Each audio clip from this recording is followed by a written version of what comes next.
अस्सलाम वालेकुम स्टूडेंट्स, कैसे हैं आप सब लोग। उम्मीद करती हूँ आप सब खैरियत से होंगे। अल्हम्दुलिल्लाह मैं भी बिल्कुल ठीक हूँ। और आज का जो हमारा टॉपिक है वो है scope of genetics. Last topic हमारा जेनेटिक्स के फर्स्ट चैप्टर का आज कंप्लीट हो जाएगा। फिर उसके बाद जो है वो मेंडेलियन जेनेटिक्स स्टार्ट हो जाएगी, जिसमें हमने सारा स्टैटिस्टिकल और जो है उसकी मतलब उसके लॉज स्टडी करेंगे और फिर उसकी फुल डिटेल नेक्स्ट टॉपिक में आ जाएगी। ठीक है, तो जी लेक्चर स्टार्ट करने से पहले आपने वीडियो को लाइक कर देना है, शेयर कर देना है और ज़्यादा से ज़्यादा इसको जो है चैनल को सब्सक्राइब करें। और इसके अलावा जो है आप इंस्टाग्राम पे फॉलो कर सकते हैं और कोई भी क्वेश्चन जो है वो आप पूछ सकते हैं। ठीक है, किसी भी तरह की हेल्प इंशाल्लाह। और इसके अलावा बच्चे जो GCUF है मतलब government college university Faisalabad,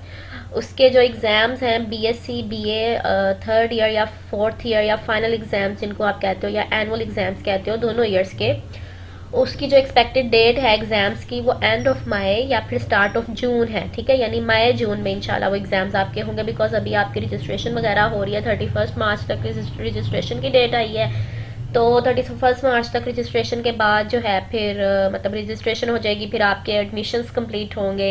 and then जो है फिर आपका जो सारा वो क्राइटेरिया होगा, roll number slips and date sheets and सब कुछ मैनेजमेंट। ठीक है, तो उसके बाद फिर आपके पेपर्स होंगे, तो इसमें तकरीबन 1-1.5 महीना लग जाएगा। तो उसके बाद फिर है मई या फिर जून, यानी मई के महीने में भी सारा यही काम चलेगा और उसके बाद फिर मई के एंड पे या सेकंड थर्ड वीक से मई के जो है वो स्टार्ट हो सकते हैं पेपर्स आपके एक्सपेक्टेड है,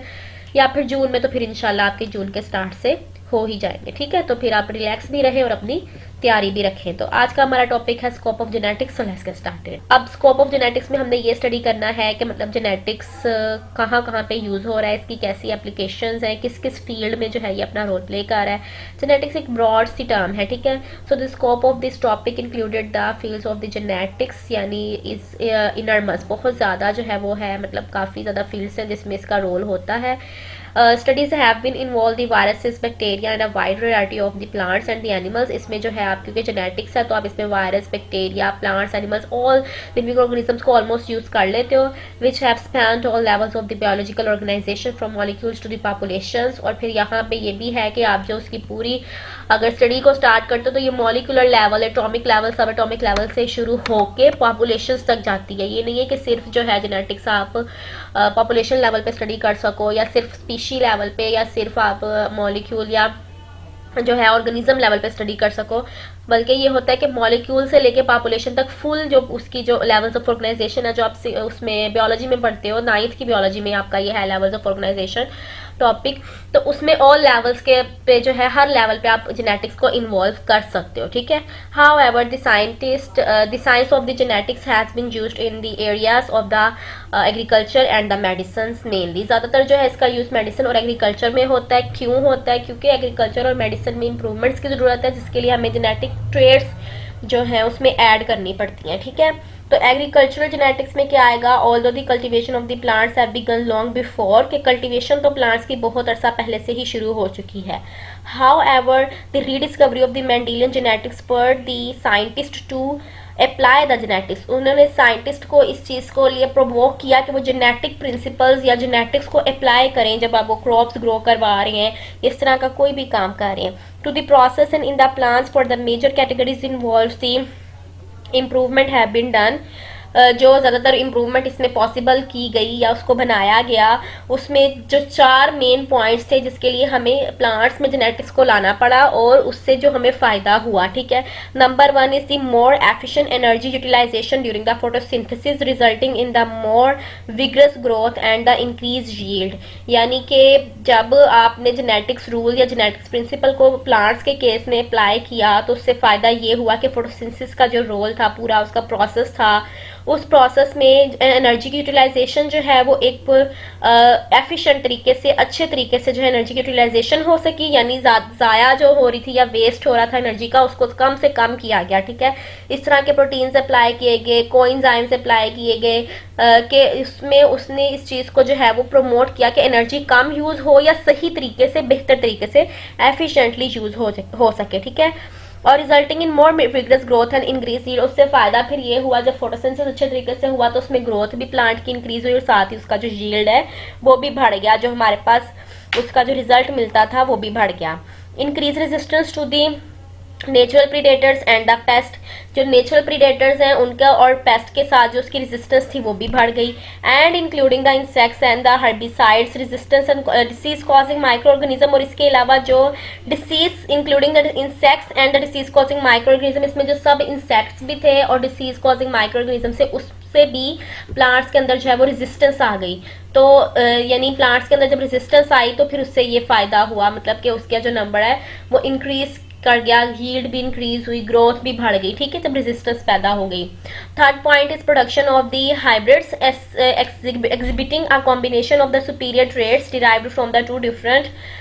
strains or even from the two different and the selection of the genetic variants. यानी ऐसा हुआ कि जब हाइब्रिड्स बनाए गए तो फिर जिन प्लांट्स में, जिन क्रॉप्स में अच्छी क्वालिटीज़ थी, अच्छी ट्रेड्स थी, उन दो प्लांट्स को आपस में कंबाइन करवाया गया, उनकी हाइब्रिडाइजेशन करवाई गई। तो फिर उससे ये फ़ायदा हुआ कि जो न्यू जनरेशन आती थी या प्रोजनी आती थी तो उन प्लांट्स में वो दोनों जो अच्छी वाली क्वालिटीज़ थी, चाहे वो ग्रोथ के हिसाब से हो सकती है, वो यील्ड के हिसाब से हो सकती है, वो प्रोटीन वैल्यू के हिसाब से हो सकती है, वो सब कैरेक्टरिस्टिक्स जो न्यू प्रोजनी थी, न्यू जनरेशन थी, उसके अंदर उनको मिल गई, जिससे फ़ायदा हुआ कि दोनों को मिला के जो हाइब्रिड्स बनाए गए वो हाइब्रिड्स फिर अच्छी क्वालिटी के आए। Selection of the genetic variants increased the protein values, तो उससे प्रोटीन की वैल्यूज बन गई, and the increase of the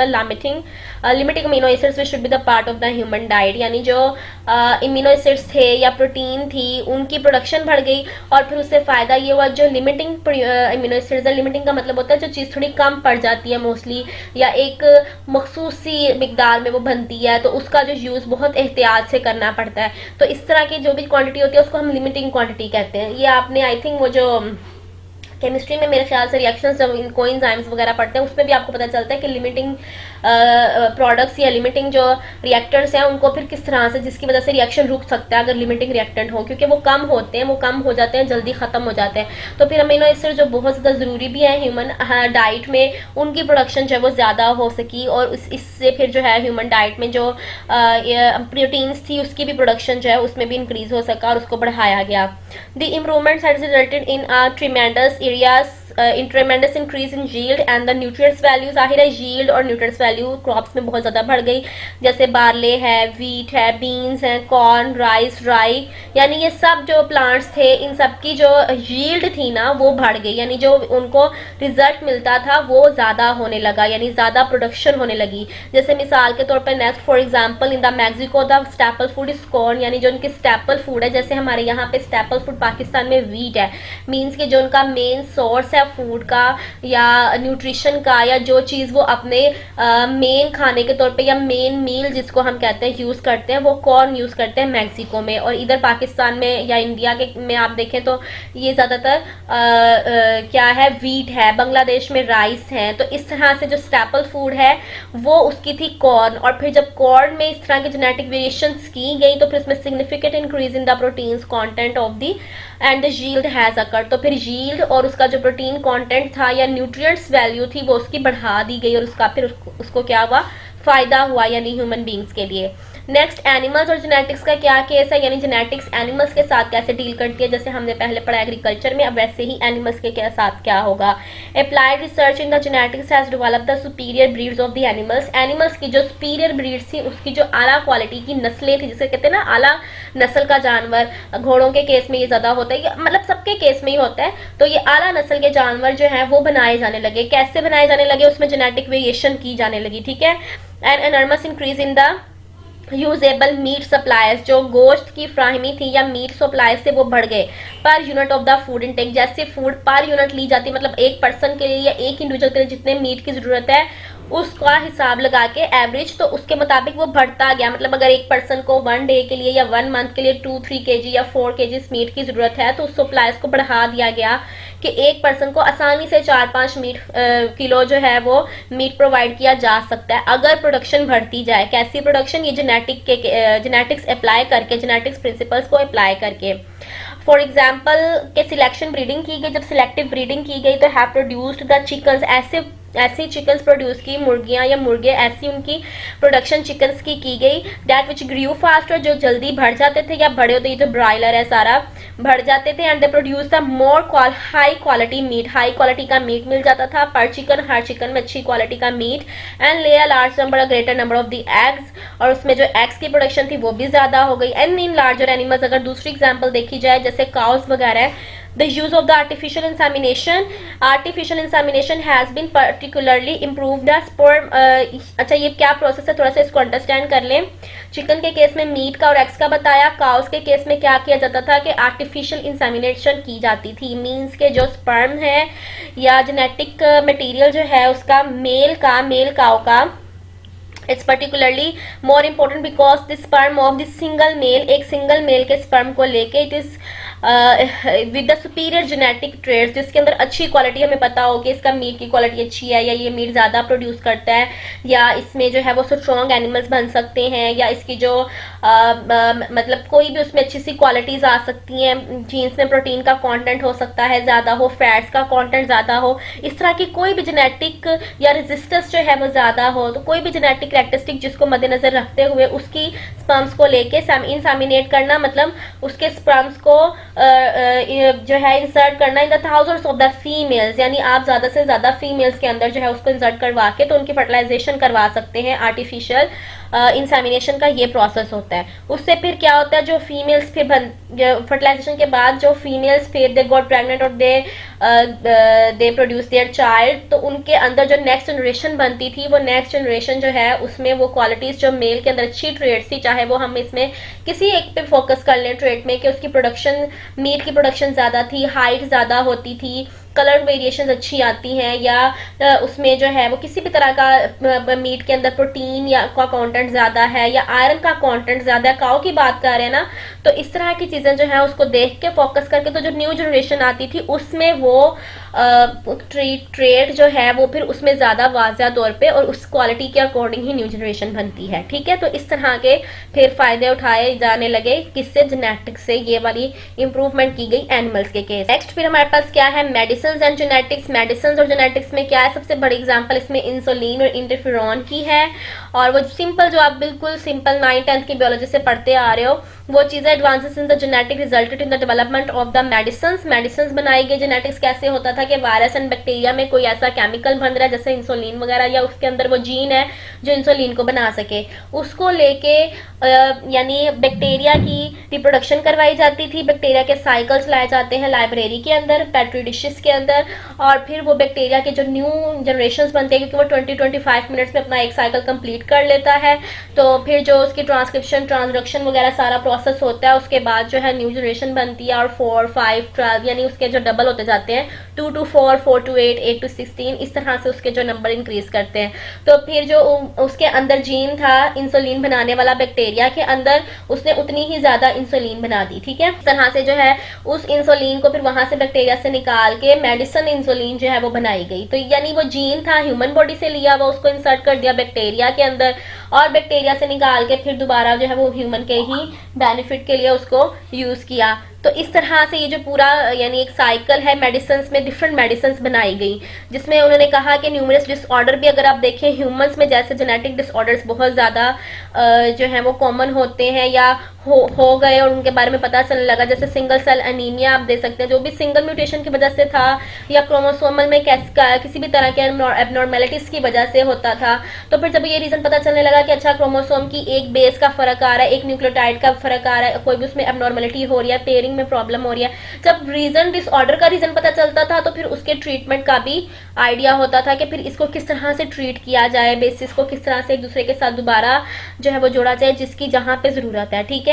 तो इस तरह के जो डिसऑर्डर्स हैं, जैसे यहाँ पे एग्जांपल्स भी हैं कुछ, on the basis of genetic basis of the sickle cell anaemia, जिसकी जेनेटिक बेसिस का पता चलने लगा कि ये सब जीन्स की जो है वो जीन्स के जो है आगे पीछे होने की वजह से ये सारे डिसीजेज हो रहे हैं। These are all the genetic diseases, sickle cell anaemia, erythroblastosis, fetalis, haemophilia, Down syndrome and countless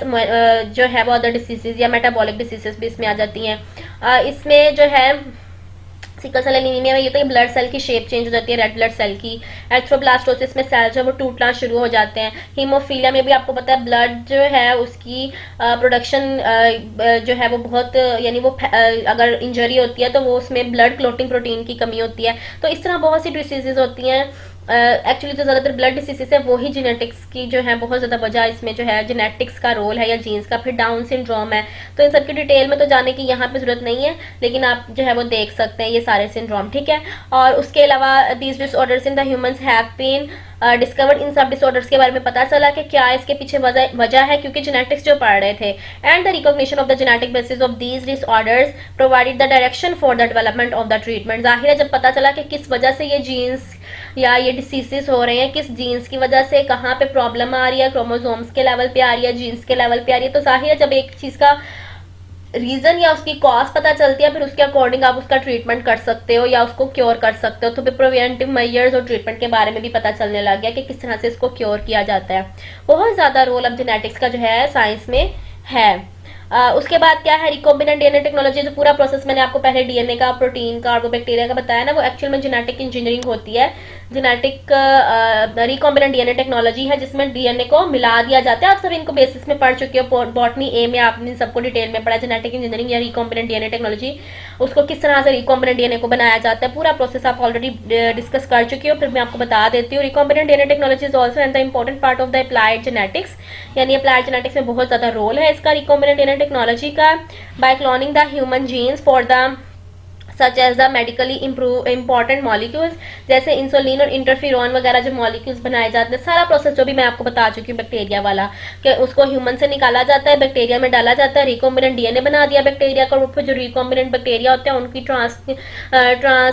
transduction recombination उसकी जो है आगे उसके लाइफ साइकिल एप्लीकेशन चलाई जाती है, और फिर उससे जो है वो ज़्यादा से ज़्यादा नंबर में वो उस प्रोटीन को बना देता है,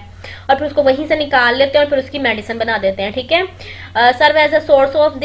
mess production of the genes of these genes, यानी जीन्स की ज़्यादा से ज़्यादा मैस प्रोडक्शन हो सके, ज़्यादा हाई लेवल पे या ज़्यादा नंबर में। And the recombinant DNA technologies will also play an important role और the increasing in essential in the human genetic engineering, यानी ह्यूमन जेनेटिक इंजीनियरिंग जो है उसमें उसका बहुत ज़्यादा रोल है, which involves the direct manipulation of the genes, यानी जीन थेरेपी जो की जाती है, जेनेटिक मटेरियल की डायरेक्ट मैनिपुलेशन की जाती है। जैसे कैंसर के केस में भी मोस्टली ऐसा होता है कि जीन थेरेपी की जाती है, जीन्स को जो है उसमें डाल दिया जाता है और जो डिफेक्टिव जीन है उसको निकाल के वहाँ पे हेल्दी जीन को इंसर्ट कर दिया जाता है। ह्यूमन के केस में involves the replacement of the defective genes in the patient's body and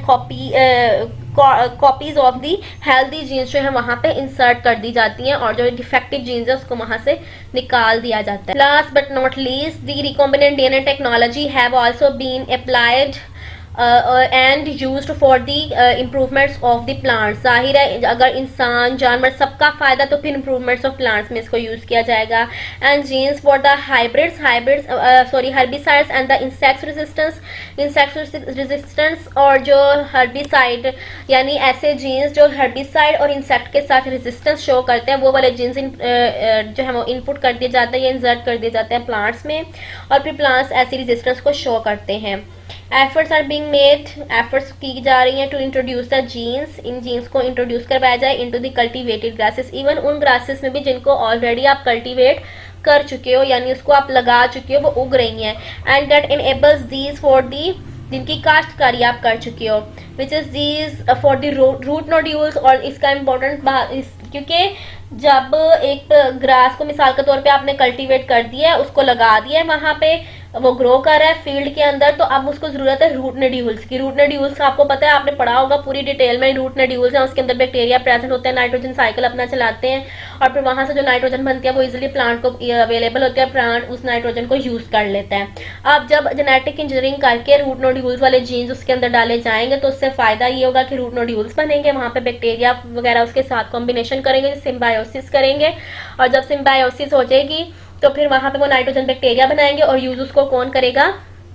plant की बॉडी यूज कर लेगी। फिर उससे फायदा ये होगा कि there the last line which is this would make the plants free from the nitrogen fertiliser. उससे फायदा ये होगा कि प्लांट को नाइट्रोजन फर्टिलाइजर अलग से बाहर से देने की जरूरत नहीं पड़ेगी, क्योंकि वो नाइट्रोजन फर्टिलाइजर जो है वो भी तो एक्चुअल में केमिकल्स ही है ना, तो वो केमिकल्स नहीं देने पड़ेंगे प्लांट्स को, एक नेचुरल प्रोसेस के जरिए उसको नाइट्रोजन मिल जाएगी। तो it is was today's topic. I hope कि आपको अच्छा लगा होगा आज का लेक्चर। वैसे इजी ही था, लेकिन अगर फिर भी आपको कुछ मुश्किल लगा हो तो आप पूछ सकते हैं। और नेक्स्ट फिर जो है मेंडेलियन जेनेटिक्स हमारी शुरू हो जाएगी, most interesting part of the genetics. ठीक है, तो इंशाल्लाह मुझे अपनी दुआओं में याद रखें और अपना बहुत ज़्यादा ख्याल रखें। अल्लाह हाफिज़।